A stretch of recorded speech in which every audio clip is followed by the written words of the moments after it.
नमस्कार दोस्तों, मैं Ashish Shukla RV the vision channel पर आप सभी प्यारे साथियों का, मित्रों का ठीक बहुत बहुत स्वागत करते हैं। दोस्तों आज हम लोग आएंगे, जुड़ेंगे। किससे जुड़ेंगे? वही कल हमने जब आपको समास पढ़ाया था, उसी समास में हम आज आगे एक समास की कड़ी लेके आए हैं, जिसका जो दूसरे नंबर का एक समास था, जिसका नाम क्या था? तत्पुरुष समास। क्या नाम था? तत्पुरुष समास नाम था। ठीक, अब जब तत्पुरुष समास की हम बात करते हैं तो ध्यान दीजिएगा, तत्पुरुष समास होता क्या है यह आप पहले जानिएगा, और उसके बाद हम इसके आगे की बातें देखेंगे। ठीक, सबसे पहले जानिए कि तत्पुरुष समास क्या होता है। इस समास में सबसे पहले देखिएगा, इस समास में उत्तर पद प्रधान होता है। कौन सा पद? उत्तर पद प्रधान होता है। ठीक, एक चीज सबसे पहले क्या देखेंगे? उत्तर पद प्रधान होता है। ठीक है, मतलब तत्पुरुष समास में कौन सा पद प्रधान होता है? उत्तर पद प्रधान होता है। ठीक, विग्रह करने के पश्चात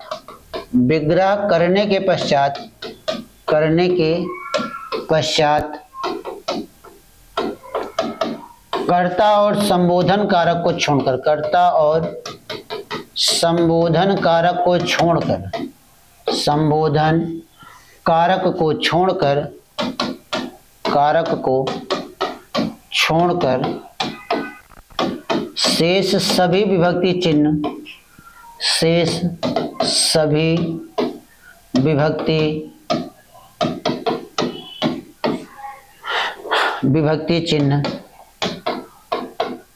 विग्रह पद में दिखाई देते हैं। ठीक, अब हमने आपसे कहा कि यहाँ पे हमने एक आपको शब्द लिखा है। क्या लिखा गया है? जैसे हमने कहा कि विग्रह करने के पश्चात कर्ता और संबोधन का चिन्ह छोड़ देना, बाकी जितने भी कारक के चिन्ह दिखाई देते हैं वह सब कहाँ दिखाई देंगे? जब विग्रह करेंगे, विग्रह वाले पद में आपको दिखाई देंगे। जैसे अगर आपके सामने हम एक शब्द लिखते हैं, कहा जाता है मरणासन। क्या लिखा जाए? मरणासन। मरणासन का जब यह शब्द या क्या समासिक पद है। अब हम इसका विग्रह करते हैं तो क्या कहा जाता है? मरण को आसन्न। क्या हो जाता है? मरण को आसन्न लिखा जाता है। आसन्न मतलब क्या होता है? निकट। ठीक, आसन्न का अर्थ क्या होता है? निकट होता है। अर्थात जो मरण को निकट में, मरने के नजदीक में होगा, उसे हम क्या कहेंगे? मरणासन्न। ठीक, तो अब यहाँ पे देखिए कि यहाँ पर एक शब्द क्या आया है? को आया है। ठीक, अब अगर आपसे कह दिया जाए रस भरा, क्या लिखा जाए? रस भरा। अब रस भरा जो शब्द है समासिक पद है, इस समासिक पद का विग्रह करें तो कहा जाता है रस से भरा हुआ।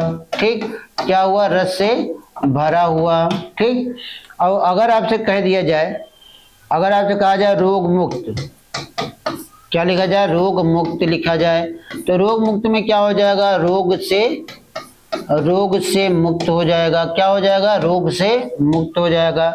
अगर आपसे कह दिया जाए गुरु दक्षिणा, क्या लिखा जाए? गुरु दक्षिणा लिखा जाए तो अब यहाँ पर गुरु दक्षिणा का जब आप विग्रह करते हैं तो क्या लिखा जाता है? गुरु के लिए क्या करना है? दक्षिणा की बात करना है। ठीक, अब गुरु के लिए दक्षिणा की बात कर दिए तो उसके बाद फिर एक आ जाता है जहाँ पे क्या कहा जाता है? भूकंप कहा जाता है। तो भूकंप मतलब क्या होता है? भू का कंप कहा जाता है। क्या कहा जाता है? भू का कंप कहा जाता है। ठीक, और अगर आपसे कह दिया जाए गृह प्रवेश, क्या नाम दिया जाए? गृह प्रवेश नाम दिया जाए तो क्या हो जाएगा? गृह में प्रवेश हो जाएगा। तो मित्रों देखिए कि हमने आपको यहाँ पे यह बताया कि कर्ता और संबोधन को छोड़ देना है। ठीक, किसको छोड़ना? कर्ता और संबोधन को छोड़ देना है। कर्ता और संबोधन छोड़ देंगे तो शेष जितने भी कारक चिन्ह होंगे कहाँ दिखाई देंगे? विग्रह पद में दिखाई देंगे। अब आप देख रहे होंगे तो यह कैसा, इधर का जितना भी पद लिखा गया वो कैसा पद है? सामासिक पद है। कैसा पद है? सामासिक पद, विग्रह वाला पद यह है। तो अब आप यहाँ पे देखिए कि यहाँ पे आपको क्या क्या दिखाई दे रहा है। यहाँ पे एक शब्द क्या आया? को, यहाँ से, यहाँ पर से। ठीक, यहाँ के लिए शब्द आया, यहाँ का आया, यहाँ पर में आया है। अब यहाँ जो को है तो क्या कहा गया? मरण को आसन्न। मरण को आसन्न मतलब क्या हो गया? कर्म कारक में चला गया। कहाँ चला गया?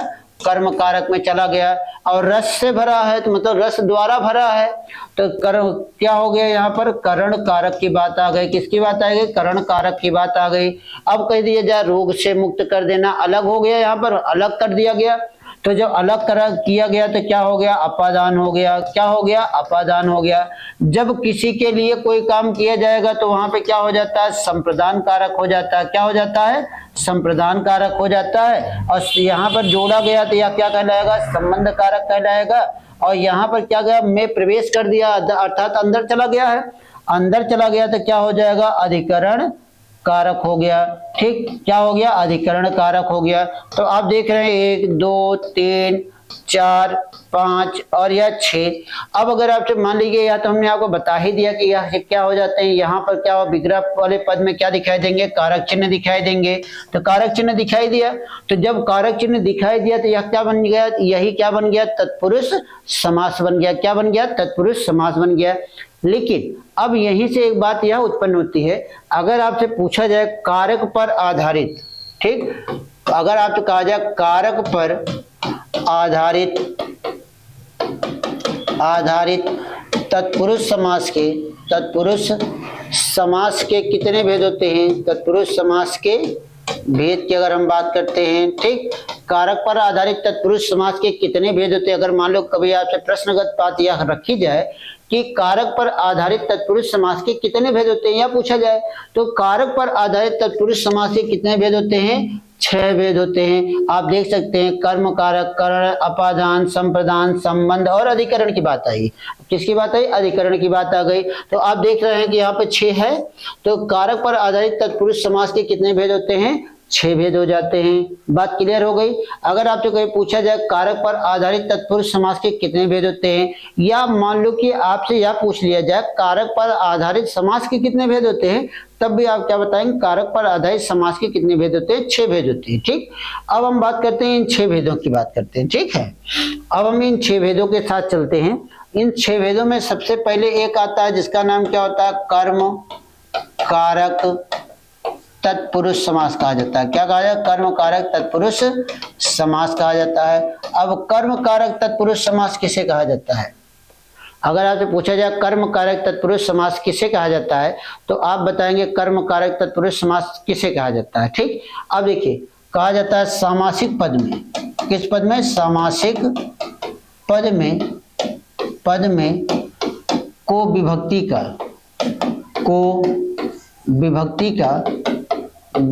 का क्या हो जाता है, विभक्ति का क्या हो जाएगा भैया, लोप हो जाता है। ठीक, अब यहाँ पे मतलब यह हुआ कि जो सामासिक पद लिखा जाएगा उस सामासिक पद में कोई चिन्ह कहीं आपको दिखाई नहीं देगा। ठीक है, अब जैसे अगर आपसे कह दिया जाए गगनचुंबी, क्या लिखा जाए, गगनचुंबी, यह क्या है, सामासिक पद है। इस सामासिक पद में कहीं को दिखाई दे रहा है, नहीं दिखाई दे रहा है।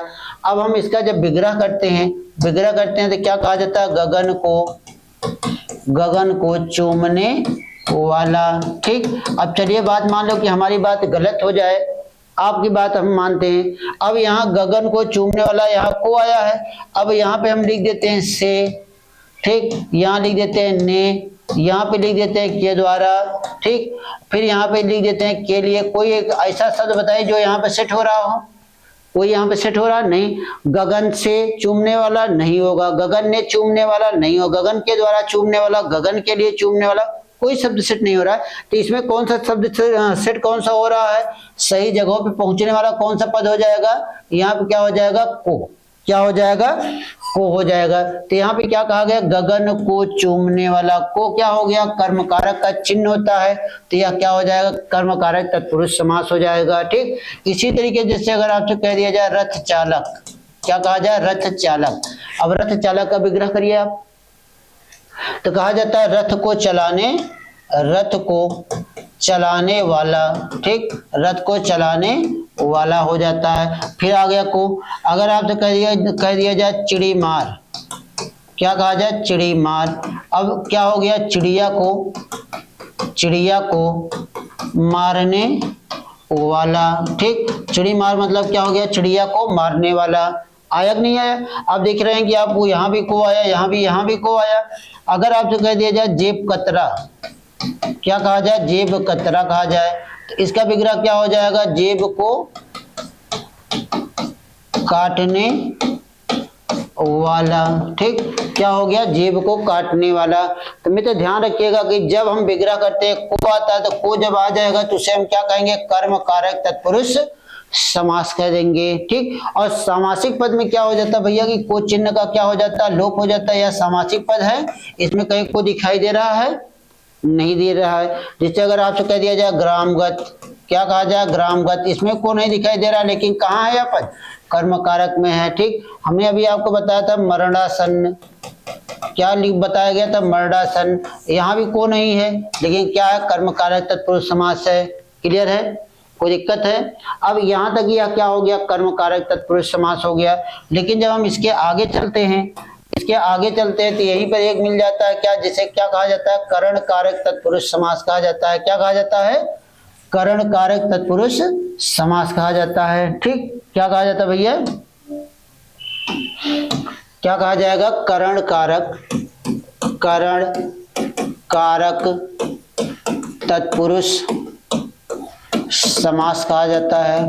ठीक, जब हम इसकी बात करते हैं, कहा जाता है सामासिक पद में, क्या कहा जाता है, सामासिक पद में से द्वारा विभक्ति का क्या हो जाता है, विभक्ति का लोप हो जाता है। ठीक, लोप हो जाता है। ठीक है, अब यहाँ देखिए कि यहाँ पे क्या लिखा गया, से द्वारा विभक्ति का क्या हो जाता है मित्र, लोप हो जाता है। ठीक, क्लियर है। तो जब से द्वारा विभक्ति का क्या हो जाएगा, लोप हो जाएगा, तो मतलब यहाँ हमेशा ध्यान रखिएगा, जब करण की बात आएगी, करण में हमेशा एक क्या हो जाएगा, साधन की बात करना, जिससे कार्य संपन्न होता है। ठीक है, अब हम साधन के लिए कहते हैं, जैसे अगर आपके सामने एक पद लिखा जाए, कहा जाए भयाकुल, एक शब्द क्या लिखा जाए, भयाकुल। अब भयाकुल एक पद लिख दिया गया, या क्या है, सामासिक पद है, इसमें कहीं आपको से दिखाई दे रहा है, नहीं दिखाई दे रहा, विग्रह कर देखिए। विग्रह आप करते हैं तो क्या मिल जाता है, भय से आकुल हो जाता है। ठीक, क्या हो जाता है, भय से आकुल मतलब होता है घबराया हुआ। तो यहाँ से है ना, भय द्वारा क्या हो रहा है, आकुल हो रहा है। चलिए कोई बात नहीं। अगर हम आपसे कह देते हैं तुलसीकृत, क्या कह देते हैं, तुलसीकृत, अब यहाँ भी कोई से का प्रयोग नहीं किया गया है। अब हम जब इसकी बात करते हैं तो क्या कहा जाएगा, तुलसी द्वारा लिखा गया। ठीक, क्या कहा गया, तुलसी द्वारा लिखा गया कहा गया। ठीक, और अगर आपसे कह दिया सूर्य रचित, क्या लिखा जाए, सूर्य रचित, तो इसमें क्या हो गया भैया, सूर्य रचित में क्या हो गया, विग्रह करिए, सूर्य द्वारा रचा गया या लिखा गया। ठीक, अब अगर आपसे हम एक शब्द यह कहते हैं रेखांकित, क्या कहा जाए, रेखांकित कहा जाए, तो यह क्या हो जाएगा, रेखा द्वारा अंकित हो जाएगा। क्या कहा जाएगा, रेखा द्वारा अंकित हो जाएगा। तो क्या बन जाएगा, यह शब्द क्या बन जाएगा, रेखांकित कहलाएगा। क्या कहलाएगा, रेखांकित कहलाएगा। लेकिन अगर आपसे कह दिया जाए रोगग्रस्त, ध्यान दीजिए, रोगग्रस्त कहा जाए, अब रोगग्रस्त कहा गया, विग्रह करेंगे तो क्या हो जाएगा, क्या लिखा जाए, रोग से ग्रस्त है, परेशान है। ठीक, तो क्या हो गया, रोग से परेशान हो जाएगा। लेकिन जब कह दिया जाए अकाल पीड़ित, क्या कहा जाए, अकाल पीड़ित कहा जाए, तो अकाल पीड़ित मतलब अकाल से पीड़ित हो जाएगा। क्या हो जाएगा, अकाल से पीड़ित हो जाएगा। अब यहाँ देखिए हर जगह से की बात आ रही, द्वारा किया, से की बात आई। यह सारे शब्द क्या कहलाएंगे, यह सारे शब्द क्या बन जाएंगे, करण कारक तत्पुरुष समास बन जाएंगे। क्या बन जाएंगे, करण कारक तत्पुरुष समास बन जाएंगे। बात क्लियर है, इतनी बातें क्लियर हुई, दो तो क्लियर किए। अब तीसरके की बात हम करते हैं। ठीक, तीसरके नंबर पे कौन सा आता है भैया, देखिएगा तीसरे नंबर पे क्या आता है, संप्रदान कारक तत्पुरुष समास होता है। क्या होता है, संप्रदान कारक तत्पुरुष समास होता है। ठीक, कहा जाता है सामासिक पद में के लिए के लिए चिन्ह का क्या हो जाता है, चिन्ह का लोप हो जाता है। ठीक, क्या हो जाता है, चिन्ह का लोप हो जाता है। तो मतलब यह कहा गया कि मतलब इसमें क्या कहा गया कि समासिक पद में के लिए चिन्ह का क्या हो जाता है मित्र, लोप हो जाता है। लोप मतलब क्या होता है, खत्म हो जाता है, समासिक पद में वह दिखाई नहीं देता है। ठीक है, तो जब समासिक पद में दिखाई नहीं देता तो हमें ऐसे पदों का चयन करना जहां पर क्या हो जाएगा, के लिए का प्रयोग कर दिया जाएगा। जैसे कि अगर आपसे कह दिया जाए कि क्या कहा जाए, गुरु दक्षिणा कहा जाए, क्या कहा जाए, गुरु दक्षिणा कहा जाए। ठीक, जब आप गुरु दक्षिणा की बात करते हैं तो इसमें शब्द क्या बन जाता है, गुरु के लिए दक्षिणा की बात हो जाती है। ठीक, गुरु के लिए क्या होती है, दक्षिणा की बात हो जाती है। अब देखिए मित्र, यहाँ के लिए आया तो के लिए के आने की वजह से इसे हम क्या कह देंगे, संप्रदान कारक तत्पुरुष समास कह देंगे। लेकिन अगर आपसे कह दिया जाए, अगर आपसे कहा जाए विधान सभा, क्या लिखा जाए, विधान सभा की अगर हम बात करते हैं तो यह क्या हो जाता है, विधान के लिए, विधान बनाने के लिए, विधान बनाने के लिए किसकी बात कही जाएगी, के लिए क्या कहा जाएगा, सभा। ठीक, अगर आपसे कह दिया जाए एक पद लिखा जाए डाक गाड़ी, क्या लिखा जाए, डाक गाड़ी कहा जाए। अब डाक गाड़ी मतलब क्या हो जाए, डाक के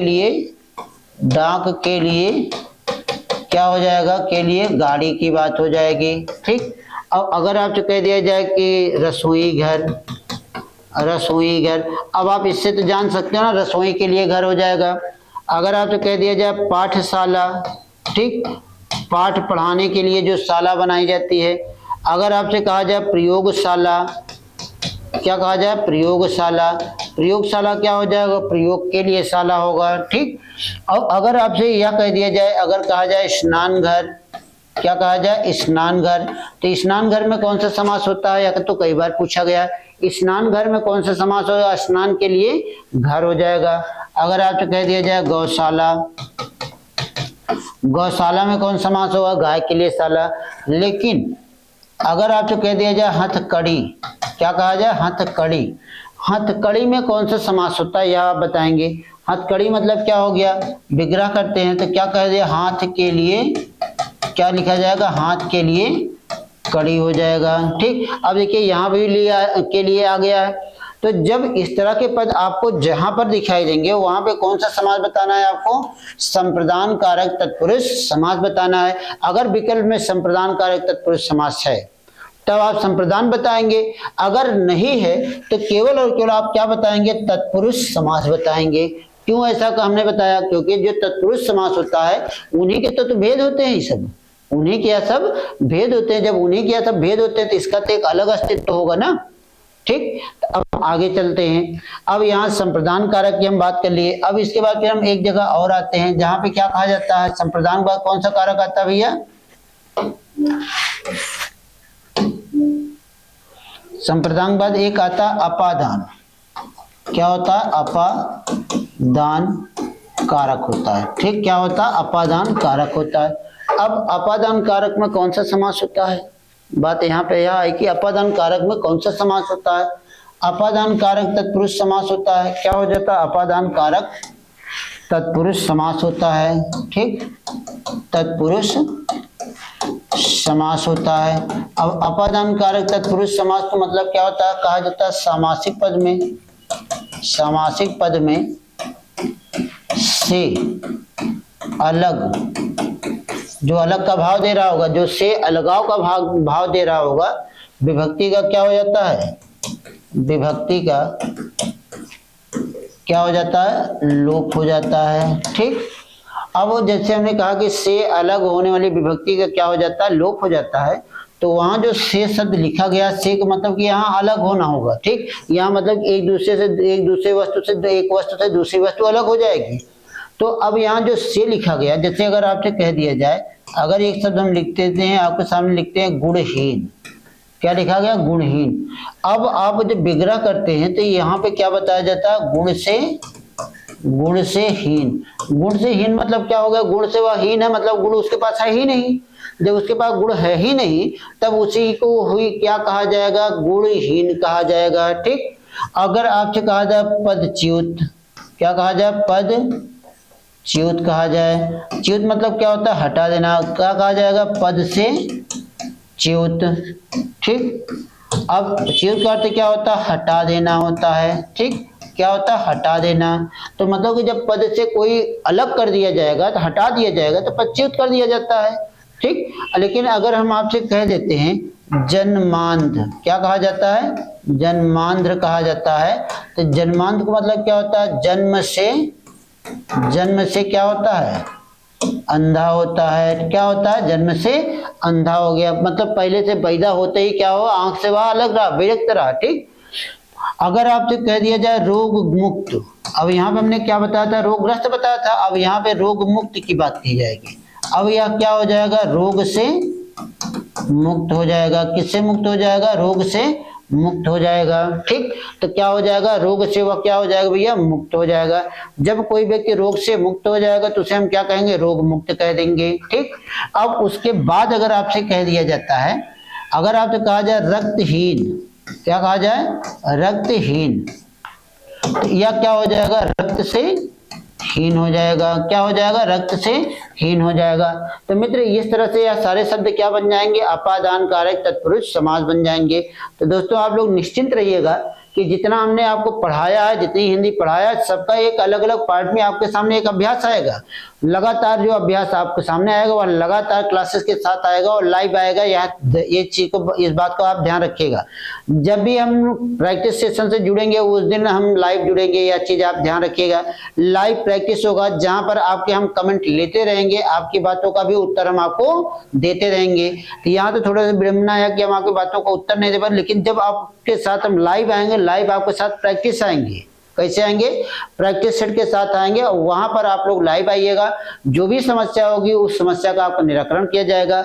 लेकिन उसके पहले जो लोग ये हमारी क्लासेस देख रहे हैं, सबसे एक विनती मेरी यह है कि आप लोग वीडियो को ज्यादा से ज्यादा शेयर करिएगा और लोगों को सब्सक्राइब करवाइएगा, लोगों के पास इसको भेजिएगा। और आपको जो दिया जा रहा है यह बेहतर से बेहतरीन है। ठीक, यह ध्यान रखिए, बेहतर से बेहतरीन की ओर की अवस्था की दिया जा रहा है। तो इस चीज को आप लोग ध्यान रखिएगा। चलिए, अब इतनी बातें हमारी आपकी क्लियर हो गई अपादान तक की। और जब अपादान क्लियर हो जाता है तो अपादान के बाद हम लोग एक जगह और आते हैं। अपादान के बाद एक आता है कि कहा जाता है संबंध। क्या कहा जाता है, संबंध कारक तत्पुरुष समास कहा जाता है। क्या कहा जाता है, संबंध कारक तत्पुरुष समास कहा जाता है। ठीक, इसमें क्या कहा जाता है, कहा जाता है सामासिक पद में, सामासिक पद में, सामासिक पद में का के की कारक चिन्ह का, कारक चिन्ह का क्या हो जाता है, लोप हो जाता है। ठीक, कारक चिन्ह का क्या हो जाता है, लोप हो जाता है। किस कारक चिन्ह का, के की कारक चिन्ह का क्या हो जाता है मित्र, लोप हो जाता है। अब देखिए कि यहाँ पर क्या होगा, सामासिक पद में तो नहीं दिखाई देगा। जैसे अगर आपसे कह दिया जाए विद्याभ्यास, क्या कहा जाए, विद्याभ्यास कहा जाए। विद्याभ्यास में कौन सा समास होगा, विग्रह करिए।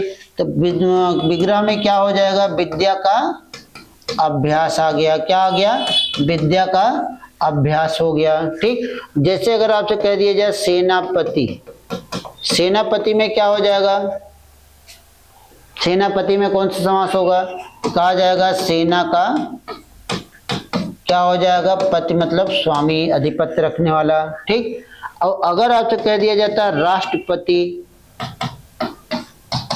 तो राष्ट्रपति में कौन सा समास हो जाता है। चलिए, अब इसमें जब समास की बात करते हैं तो क्या कहा जाता है, राष्ट्र का पति हो जाता है। क्या हो जाता है, राष्ट्र का पति हो जाएगा। ठीक, और अगर आपसे यह कह दिया जाए, अगर आपसे सामने लिखा जाए राजकुमार, राजकुमार कहा जाए, तो राजकुमार में कौन सा समास हो जाएगा, तो क्या कहा जाएगा, विग्रह में राजा का कुमार हो जाएगा।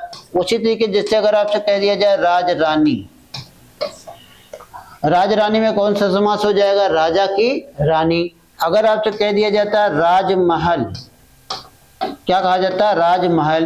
तो यह क्या बन जाएगा? राजा का महल बन जाएगा। इसमें क्या हो जाएगा? राजा का महल हो जाएगा। ठीक, तो अब यह सारे शब्द क्या हो जाएंगे? एक दूसरे का संबंध जोड़ रहे हैं ना। जैसे अगर आपसे कह दिया जाए भारतेंदु, क्या लिखा जाए? भारतेंदु। भारतेंदु में कौन सा समास हो जाएगा? भारत का इंदु हो जाएगा। क्या हो जाएगा? भारत का इंदु हो जाएगा। भूकंप कहा जाए, भूकंप कहा जाए, भूकंप में कौन समास हो जाएगा? भूमि का कंपन हो जाएगा। क्या हो जाएगा? भूमि का कंपन हो जाएगा। इस तरह से मित्र क्या हो जाएगा? इन सब में का के की आ रहा नहीं आ रहा? जब का के की आ रहा होता है तो क्या बन जाएगा? संबंध कारक तत्पुरुष समास बन जाएगा। क्या बन जाएगा? संबंध कारक तत्पुरुष समास बन जाएगा। अब मित्र यहीं पे देखा जाएगा एक और इसके समास के भेज जाते हैं, जिसका नाम क्या हो जाता है?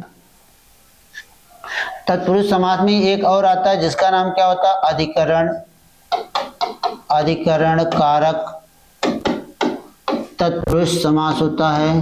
ठीक, तत्पुरुष समास होता है, अधिकरण कारक तत्पुरुष समास होता है। ठीक, अब अधिकरण कारक तत्पुरुष समास किसे कहा जाता है, यह भी आप बताएंगे। अधिकरण मतलब क्या होता है? आधार। जब क्रिया के आधार की सूचना जहां मिलती है उसे हम क्या कहते हैं? अधिकरण कारक कहते हैं। ठीक, अब ऐसे शब्दों को देखना है कि जहां पर क्रिया में कोई ना कोई आधार की सूचना प्राप्त होती रहे। जैसे कहा जाता है सामासिक पद में, सामासिक पद में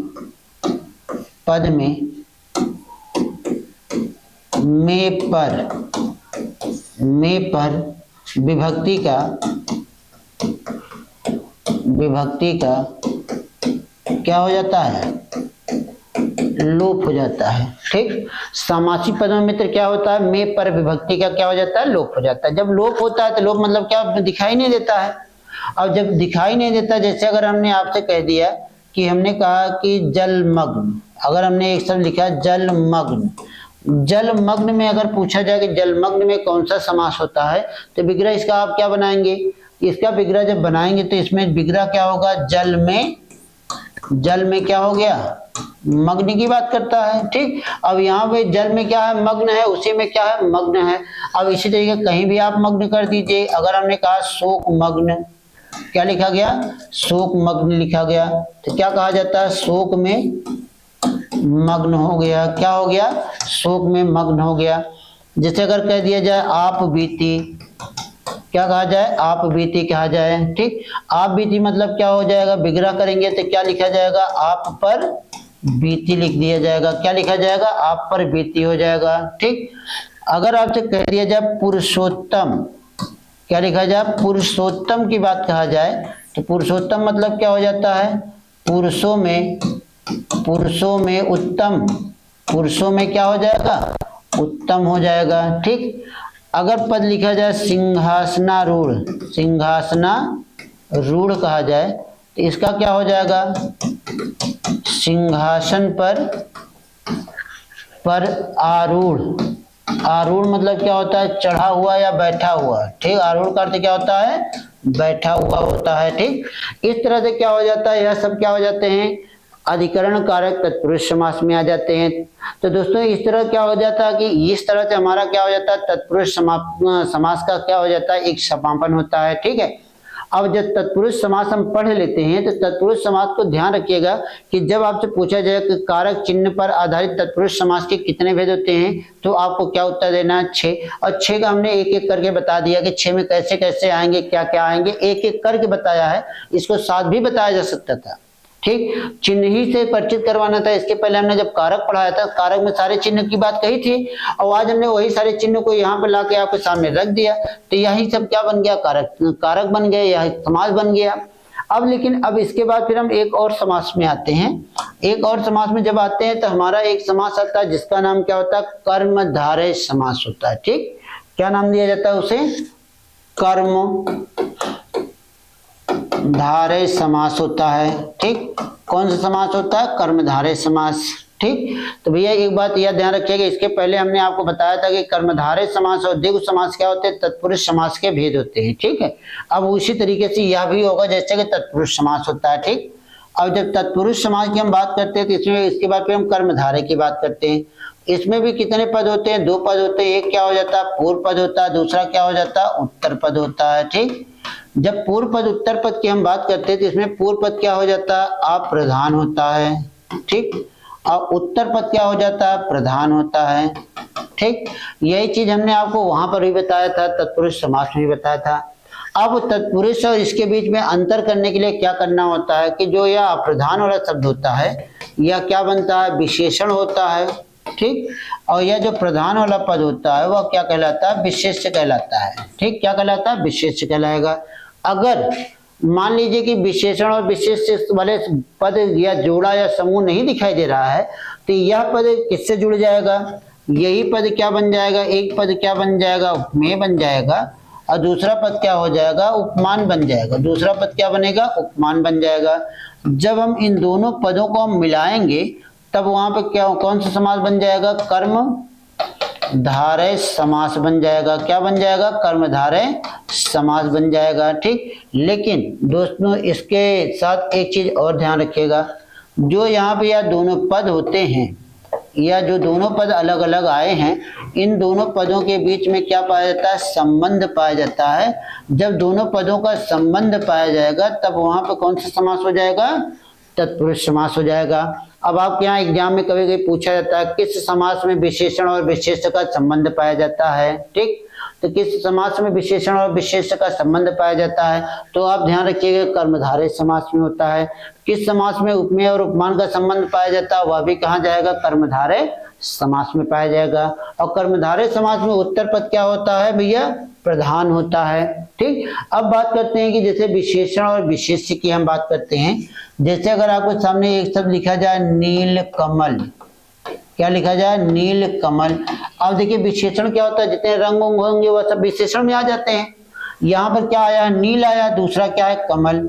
तो विग्रह जब कहा जाता है नीला है जो कमल।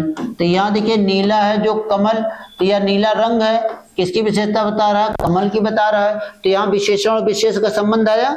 कमल संज्ञा है, विशेषण क्या हो जाएगा? विशेष हो जाएगा। और यह कमल क्या है? रंग है, तो रंग क्या हो जाएगा? विशेषण। तो देखिए पहले वाले पद में क्या मिल रहा है? विशेषण, और उसके बाद क्या मिल रहा है? विशेष्य। ठीक, और अगर इसी को अगर हम यहाँ कह देते हैं, हम कह देते हैं नीलोत्पल। नीलोत्पल में कौन समास होगा? तो नीला, नीलोत्पल मतलब नीला है जो उत्पल।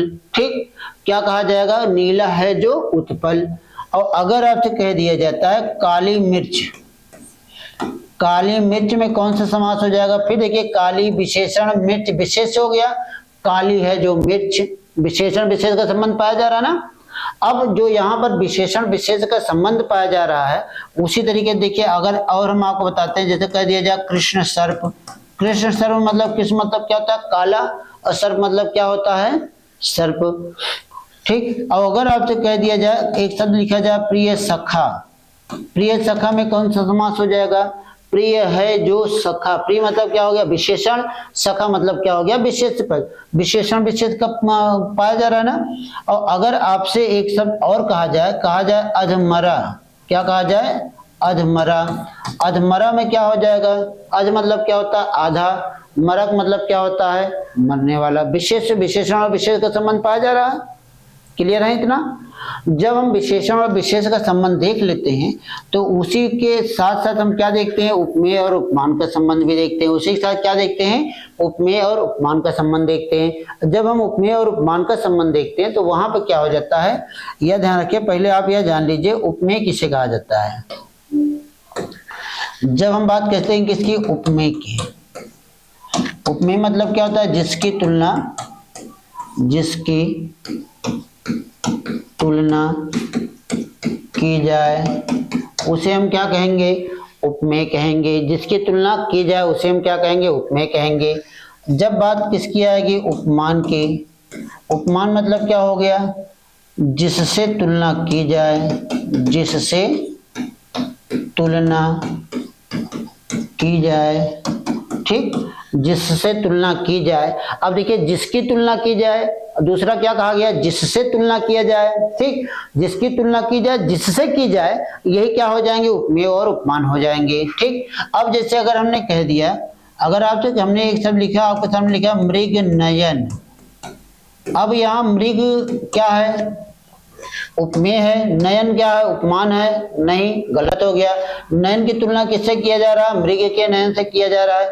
मृग कहा जाएगा मृग के समान, मृग के समान, नयनों वाली, नयनों वाली। ठीक, अब यहाँ क्या, मृग के समान जिनकी नयन होते हैं उसे क्या कहा? मृग नयनी कहा जाता है। चलिए कहा जाता है चरण कमल, एक शब्द लिखा जाता है चरण कमल। चरण कमल में क्या हो गया? कमल के चरण की तुलना किससे किया जा रहा है? कमल से किया जा रहा है। उपमेय उपमान का संबंध आया। अब अगर आपसे कह दिया जाए देह लता, क्या लिखा जाए? देह लता। अब देह मतलब क्या हो गया? शरीर। लता मतलब क्या हुआ? लता। ठीक, अब देह शरीर की तुलना किससे किया जा रहा है? लता से किया जा रहा है। ठीक, अब यही अगर हम यह कह देते हैं वज्र देह, वज्र देह में कौन सा समास हो जाएगा? यही समास हो जाएगा। ठीक, और अगर आपसे कह दिया जाए विद्युत चंचला, विद्युत चंचला कहा जाए तो क्या हो जाएगा? विद्युत के समान चंचल की बात कही जाएगी। क्या कहा जाएगा? विद्युत के समान चंचल हो जाएगा। लेकिन कभी कभी ऐसा भी होता है कि जहां पे हम यह ना कहकर कोई और भी पद कह देते हैं। ठीक, जैसे कि हमने कह दिया कि विद्यासागर, क्या लिख दिया आपके सामने? विद्यासागर। विद्यासागर में कौन सी संधि होगी?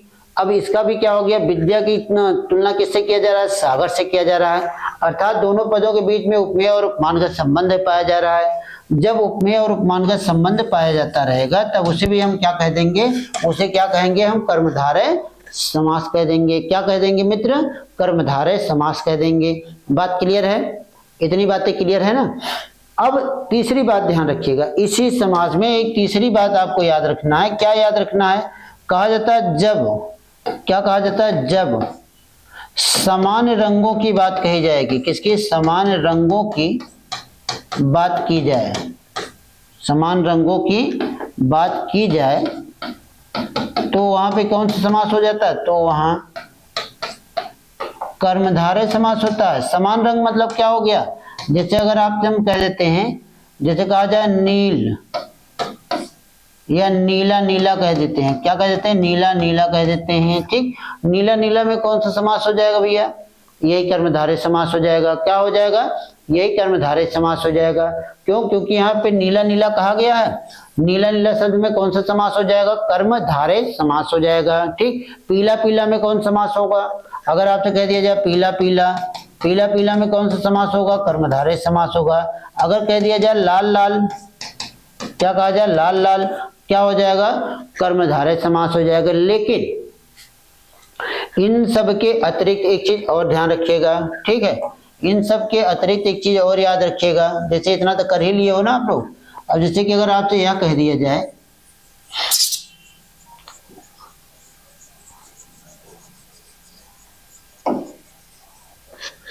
अब अगर आपसे हम एक बात यह कहते हैं, जब कुछ संख्याएं, कहा जाता कुछ संख्या क्या हो जाती है? कुछ संख्या कर्मधारय समास होती है। कुछ संख्या क्या होती है? कर्मधारय समास होती है। ठीक, कुछ संख्या क्या होती है? कर्मधारय समास होती है। अब कुछ संख्या क्या होती है? कर्मधारय समास होती है।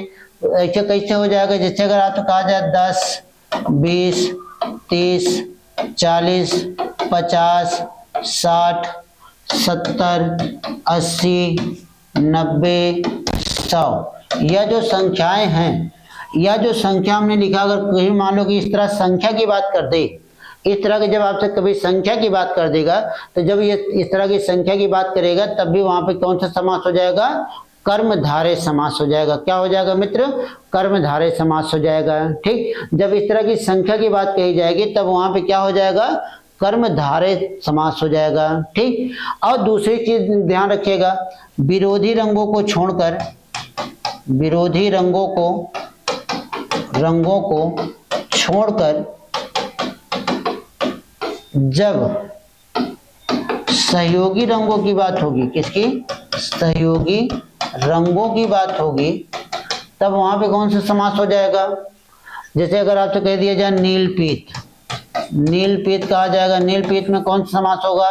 तुरंत आपको क्या बताना मित्र, कर्मधारय समास बताना है। क्या बताना है, कर्मधारय समास होता है। तो आप ध्यान रखिएगा, जब विरोधी रंगों को छोड़ देना, बाकी जितने भी समान रंग होते हैं, समान रंगों के लिए किसकी बात कही जाती है, कर्मधारय समास की बात कही जाती है। ठीक, तो मित्र इस तरह से यह क्या हो गया, आपकी कर्मधारय समास के भी हमने आपको व्याख्यात्मक वर्णन आपके सामने रखा। ठीक, तो लेकिन अब यहीं से आज की क्लास समाप्त होती है। इसके बाद फिर हम लोग कल फिर से मिलेंगे अपने आगे वाले समास को लेकर। इसके बाद जो भी हमारा समास बचा हुआ है उस समास को लेकर मिलेंगे। तो चलिए दोस्तों, आज के लिए बस इतना ही। आप लोग जितने भी लोग हमारे साथ जुड़े हुए हैं, सब लोग वीडियो को ज़्यादा से ज़्यादा शेयर करें, लोगों तक पहुंचाएं, जिससे एक बार जब हम आएंगे तो क्या लेके आएंगे, आपके लिए एक सफलता का आगाज लेके आए हैं। ठीक है दोस्तों, जितना ज़्यादा से ज़्यादा हो सके उतना ज़्यादा से ज़्यादा वीडियो को शेयर करिएगा, और जितना आप शेयर करेंगे उतना क्या हो जाएगा, उतनी ही मुझे ताकत मिलेगी। तो चलिए दोस्तों, आप लोग क्लास को देखिए, आनंद लीजिए, मजे उठाइए, आरवी द विजन चैनल को और आगे बढ़ाइए।